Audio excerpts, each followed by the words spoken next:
One of my missions is to turn on its head the idea that carbon dioxide is a pollutant and somehow dangerous, when in fact it is the most important nutrient for all life on Earth, and without it this would be a dead planet. So I say not only is carbon dioxide good, it is essential, and it's a good thing that we are putting some more carbon dioxide in the atmosphere because it was running low before we came along. CO2, we know its benefits for plants, but it is a known greenhouse gas, and we're pumping too much of it in, leading to global warming. Well, actually, it may be a known greenhouse gas, but it's not known how strong it is in terms of changing the Earth's temperature. And so far in this century, there has been zero warming from a statistically significant basis, and the UK Met Office says so, yet 1/3 of all human CO2 emissions have been put into the atmosphere in the last 18 years. So it doesn't look like a lockstep causal relationship between increasing CO2 and warming of the Earth.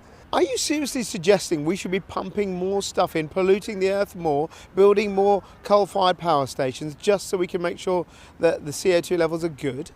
No, I'm not, because we're putting plenty of CO2 into the atmosphere. We don't need to do it this quickly, but if we bring it up to a higher level than it is today, we will get immediately an increase in the growth of crops and trees, which is not a bad thing.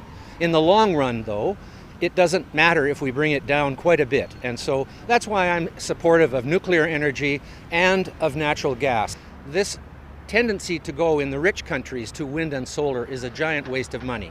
Those wind farms will rust in place, and there is no fun to decommission them when they either wear out or we decide how ridiculous it is to spend so much money for so little electricity that isn't even reliable. What are you saying about energy policy now to the ideas of decarbonisation to cut? Is everyone wrong? Yes, they're wrong if they are actually basing their energy policy on decarbonization. They're not wrong to base their energy policy on cost effectiveness, on pollution control, which is why moving from coal to gas makes sense if you have it. But India has coal, and India has 300 million people with no electricity. What do we expect them to do? Of course they're going to build coal plants, but India is also building a lot more nuclear plants than the UK is right now, and it doesn't have the emissions of a coal plant. And China is building huge hydroelectric dams, which don't have the emissions of coal plants. So many of these countries are doing their bit without wasting all this money on wind and solar energy, which is unreliable and prohibitively expensive in the long run. Why is this consensus out there? Look, if we had definitive proof that CO2 was causing serious problems and we could prove it, don't you think they would write that down on a piece of paper somewhere so people could read it? They don't have definitive proof, period, in science. I'm a student of the philosophy and history of science, and I know that the scientific method has not been applied in such a way as to prove that carbon dioxide is causing the Earth to warm.